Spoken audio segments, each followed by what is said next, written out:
사람 이야기 14편. 지금까지 사람의 8가지 기본 성격에 대해 알아보았습니다. 구체적인 사람을 예로 들어 이해를 도우려 했습니다만 충분했을지 우려됩니다. 사상에 이어 팔성 정도, 둘 다 성격의 기본입니다. 오늘은 전체를 한눈에 볼 수 있도록 해보려고 합니다. 동무 이재마 선생께서는 사람의 성격과 체질을 넷으로 나누고 각각 태양인, 소양인, 태음인, 소음인이라 이름을 붙였습니다. 동무 선생은 동양에서 사상의 가치를 최초로 알아본 사람입니다. 저도 그의 뜻을 따라 사상인으로 설명을 이어가겠습니다. 첫째, 태양인입니다. 태양인은 바다형으로 좌뇌형은 바다, 우뇌형은 지중해가 상징입니다. 바다형은 계절로 보면 봄이요, 사사는 낳는다, 사형은 크다, 사성은 희즉, 기쁨이요, 사각은 눈으로 시각, 삼인은 쓴맛입니다. 이 성질이 태양인인 바다형의 특징인 것이죠. 바다형의 인물로 징기스칸을, 지중해형은 트럼프를 예로 들었습니다. 징기스칸은 바다형으로 좌뇌형에 좌뇌형이 겹쳤으며 그것도 같은 바다형이 겹쳐 있습니다. 큰 바다가 겹쳤으니 장차 쓰나미가 일어난다 해도 전혀 이상할 것이 없는 상입니다. 아마 징기스칸의 눈은 마치 호랑이 눈과 같아 살기가 그득했을 것입니다. 누구라도 감히 함부로 쳐다보지도 못했을 겁니다. 그가 바다형이 아니었으면 몽골을 통합하는데 만족했을 수도 있습니다. 그러나 그는 64세의 나이로 숨을 거둘 때까지 정복전쟁을 멈추지 않았습니다. 일설에 의하면 그가 죽인 유라시아 구대륙의 사람이 당시 인구의 20분의 1에 달한다고 하니 얼마나 많은 선량한 사람들이 몽골군의 말발굽 아래에 죽었는지 알 수 있는 것이죠. 사람들은 이렇게 많은 사람을 죽이고 정복전쟁을 일삼은 사람을 영웅이라 부르는 이상한 세계관을 오늘날까지도 가지고 있는 것 같습니다. 제가 보기에 징기스칸은 세상에 쓴 맛이 무엇인지 확실하게 보여준 세계사적으로도 독보적인 소시오패스였다고 생각합니다. 지중해 형인 트럼프는 어떨까요? 트럼프도 만만치 않습니다. 제가 보기에 트럼프는 지중해형의 엉뚱함과 바다형과 산불형의 외정도 같이 가지고 있는 것 같아 보입니다.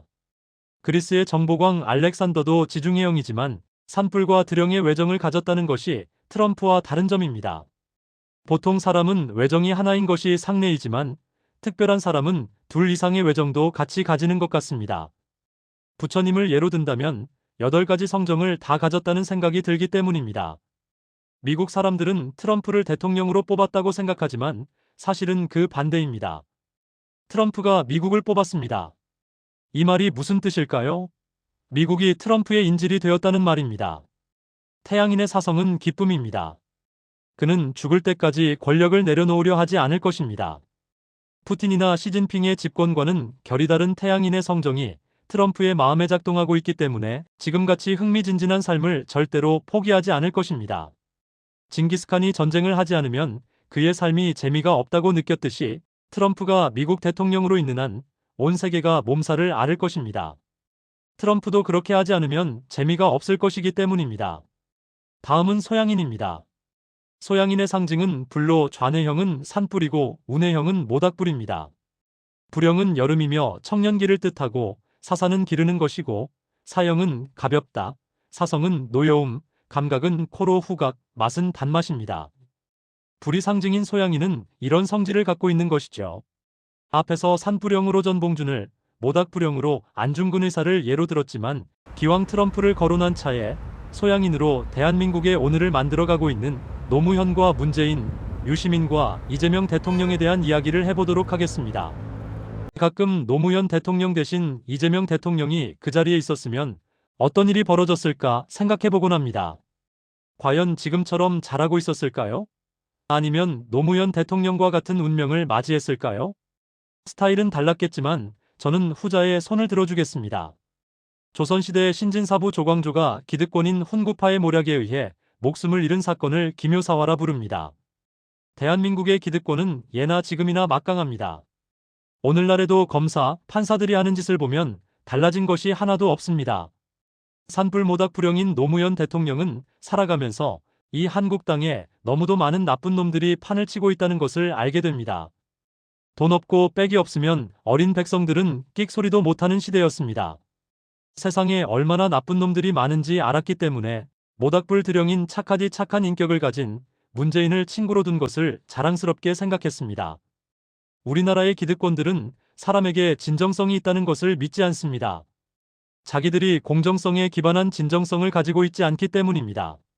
노무현 대통령은 정말 깨끗한 마음에 안중근 의사와 같은 결기를 지니신 귀한 분입니다. 세례자 요한이 예수의 길을 닦아주었듯이 노 대통령은 문재인 대통령이 아니라 장차 등장할 이재명 대통령의 길을 닦아주신 것이죠. 노무현 대통령의 결기가 결코 헛된 것이 아닙니다. 노 대통령이 문 대통령을 좋아한 것과 착한 사람이 대통령이 되면 정치를 잘할 거라는 같지 않은 믿음은 전혀 다른 문제입니다. 그런 의미에서 노사모로 알려진 사람들은 반성에 반성을 거듭해야 한다고 생각합니다. 문 대통령은 자기 자신을 너무나도 잘 알고 있었던 사람입니다. 모닥불 드령이면 스님이 되어도 큰 스님이 될 사람입니다. 어쩌자고 한사코하기 싫다는 사람을 그렇게 내세웠습니까? 다행히도 지금 많은 사람들이 이 모든 사태를 겪으면서 많은 깨달음을 얻은 것 같습니다. 한때 수박이 들끓던 민주당이 지금도 기득권 행세를 하고 있다는 것을 눈치챈 것이죠.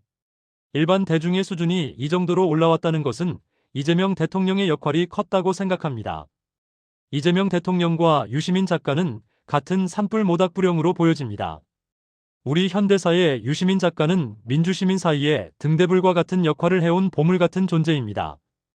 유시민 작가는 인간적으로 너무나 좋아했던 노무현 대통령을 회고하며 노무현을 얕잡아보는 사람은 많았지만 미워하는 사람은 없었다.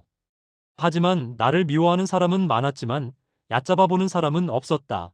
고 회고했습니다. 유시민 작가는 이렇게 솔직한 속마음을 거침없이 말할 수 있는 인격을 가지신 분입니다. 유시민 작가는 어마어마한 독서량을 지니신 분입니다. 독서로 이룬 지적 능력을 목적적 이타심을 가지고 우리 사회에 헌신하고 있는 사람입니다. 다시 말해 타의 추종을 불허하는 뒷배경을 가진 것이죠.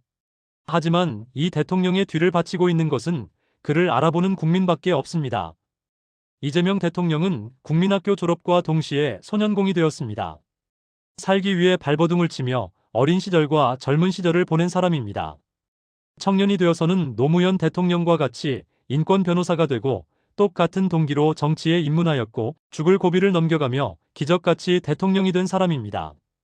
그럼에도 불구하고 이 대통령을 얕잡아보는 사람은 없는 것 같고 미워하는 사람은 극우에 빠진 일부 정치인과 목사들 밖에는 보이지가 않습니다. 이 대통령이 믿는 구석은 깨어있는 국민밖에는 없는 것이죠. 이 대통령은 산불 모닥불형이지만 보기 드물게 지중해 형의 천재성도 갖추고 있습니다. 그런데 이번 국무회의에서는 각 기관에 쌓여있는 먼지를 하나하나 털어내야 한다고 당부의 말을 하는 것을 보았습니다. 과연 공무원들이 이게 무슨 말인지 알아들었을까요? 내 귀에는 양심에 묻은 먼지를 털어내라는 소리로 들렸습니다. 무령의 기운은 불령의 사람이 가지기 힘든 성정입니다. 그러나 저는 먼지 사건에서 무령의 기운을 느꼈습니다. 이 대통령이 외정을 3가지나 가지고 있다는 것을 알게 되는 순간이었습니다. 조선의 성군 정조도 산불 모닥불형에 지중해형의 외정도 보이는 사람입니다. 신권이 강했던 조선 사회에 실력으로 신하들을 다스렸던 것이죠. 이 대통령도 정조를 닮았다는 생각이 듭니다. 그러나 정조는 산업혁명이 일어나고 군국주의가 득세하는 세계 정세를 읽지 못했으며 47세의 젊은 나이에 10세의 어린 순조를 남겨두고 죽고 말았습니다. 죽음의 원인을 여러 가지로 말하고 있지만 저는 암살에 무게를 둡니다. 똑똑한 지도자는 기득권에게는 재앙이기 때문입니다. 이 대통령을 어떻게 지켜야 하는지 우리가 두 눈을 부릅떠야 하는 이유입니다. 구한말 중국의 지식인 양계초는 안중근을 보고 무릇 조선 사람 1000만 명 중에 안중근과 같은 사람이 또한 하나둘쯤 없었던 것은 아니다. 내가 어찌 일률적으로 모두 멸시하겠는가. 그러나 이러한 류의 사람은 억만 명 중에 한둘에 지나지 않으며 곧 한두 사람이 있더라도 또한 사회에서 중시되지 않았다. 여러분, 이재명 대통령이 이 억만 명 중 한둘뿐인 안중근과 같은 사람이라면 우리는 어떻게 해야 할까요? 세상이 어떻게 돌아가는지 알아버린 정조라면 조선이 어떻게 되었을까요? 지금 세상은 AI라는 물질이 개벽을 시작하는 한가운데에 놓여 있습니다. 한 걸음 두 걸음 뒤처지기 시작하면 구한말과 똑같은 운명이 될 것은 명약관화한 사실입니다. 그 한가운데 트럼프가 있고 시진핑이 있고 푸틴이 있고 이재명이 있습니다. 트럼프가 태양인이고 시진핑과 푸틴은 태음인입니다. 트럼프는 스스로 세계의 왕노릇을 하고 있습니다. 그것도 폭군입니다. 분명히 말하자면 우리는 트럼프의 미국과 시진핑의 중국을 이길 수는 없습니다. 그간 우리가 목도한 것은 이길 수는 없어도 결코 지지도 않는다는 것을 이재명 대통령이 확실히 보여주었다는 사실입니다. 이 중차대한 시기에 미국과 중국이 저 난리를 치면서 제풀에 쓰러질 것 같은 생각은 저만의 생각일까요? 현대인은 누구나 부자나 가난한 자나 권력자나 힘이 센 자나 결핍이라는 혹을 달고 살아갑니다. 그래서 몸에 문신을 하고 명품을 걸치고 하는 것이죠. 이 대통령은 그렇게 불우한 어린 시절을 보내고도 오늘 하루를 결핍이 없는 삶을 살고 있는 것 같습니다. 오늘 하루를 결핍이 없는 삶을 살고 있기에 과거의 결핍은 다 사라지고 말았습니다. 김혜경 여사는 무슨 마법을 부리기에 대통령의 얼굴이 그렇게도 밝은 걸까요? 아마 이 두 사람은 미래에도 결핍이 없는 앞과 뒤가 똑같은 삶을 살아가리라는 것을 저는 믿어 의심치 않습니다. 다음은 태음인입니다. 태음인의 상징은 땅으로 좌뇌형은 산이고 우뇌형은 들입니다. 계절은 가을로 작년의 기운이고 사사는 거두어들이다. 사형은 무겁다. 사성은 슬픔, 사덕은 이로움이고 감각은 촉각, 맛은 신맛입니다. 태음인은 정도에 따라 다를 뿐 이런 성품을 갖고 있습니다. 감각이 촉각인 것은 무엇이든 쉽게 믿지 않는다는 뜻입니다. 사성이 슬픔이라 무엇이든 가진 것을 잃지 않으려는 성향이 강합니다. 그러나 드령은 어질디 어진 성품을 가지게 됩니다. 스탈린, 히틀러, 모택동, 푸틴, 시진핑 등이 모두 산형입니다. 스탈린과 히틀러는 산 구름형으로 갔고 시진핑과 푸틴은 산 산불형으로 갔습니다. 모택동은 산 산형으로 국민의 입장에서는 가장 나쁜 경우에 해당합니다. 이 다섯 사람은 좌뇌형인 산형으로 태어나 좌뇌형인 산불형과 구름형의 기운을 키운 것이죠. 좌뇌형에 좌뇌형이 겹쳤으니 자기의 목적을 위해서라면 조금도 망설이지 않고 국민을 희생시킬 수 있는 사람들입니다. 문제는 아무도 믿지 않는 성격을 가졌다는 데 있습니다. 믿음직한 사람을 곁에 두려고 노력하지만 그들도 산형의 가능성이 농후합니다. 조금만 의심스러워도 가차없는 숙청을 단행합니다. 중국의 관시 문화는 사람을 믿지 않기 때문에 자생한 독특한 문화입니다. 중국인이 삼국지의 도원결의와 호걸들의 집합소인 수호지의 양산박을 좋아하는 이유입니다. 믿을 사람끼리 똘똘 뭉치는 관시 문화는 중국을 부패하게 만드는 뿌리 깊은 문화이기도 한 것입니다. 그 부패가 온 국민에게 보이고 또 노골화되기 시작하면 중국이라는 기둥뿌리가 흔들릴 수 있게 되는 것이죠. 중국의 역사는 그렇게 흘러 오늘에 이르고 있습니다.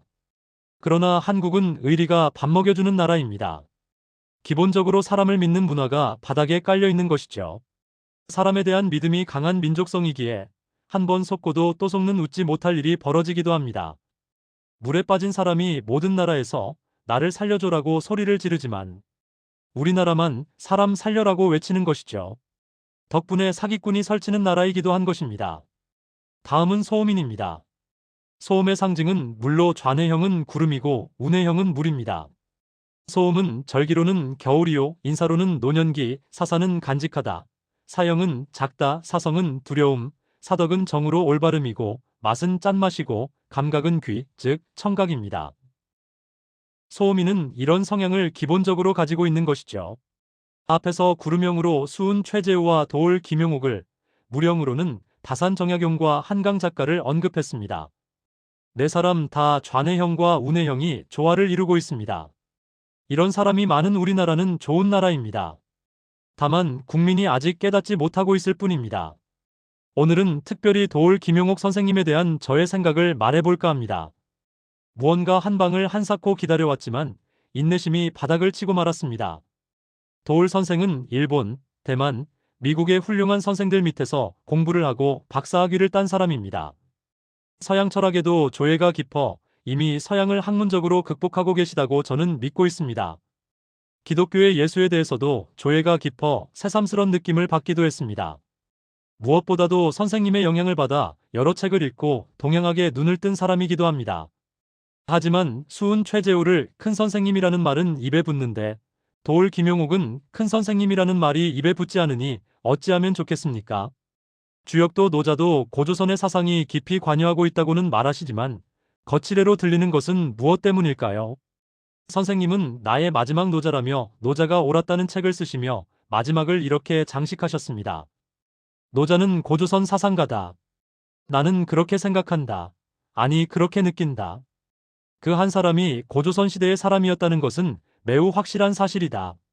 내가 이런 말을 하는 근거는 노자가 중국에서 잘 이해되지 않았고 지금도 노자는 열심히 중국 사상가들에 의해 배척당하고 있기 때문이다.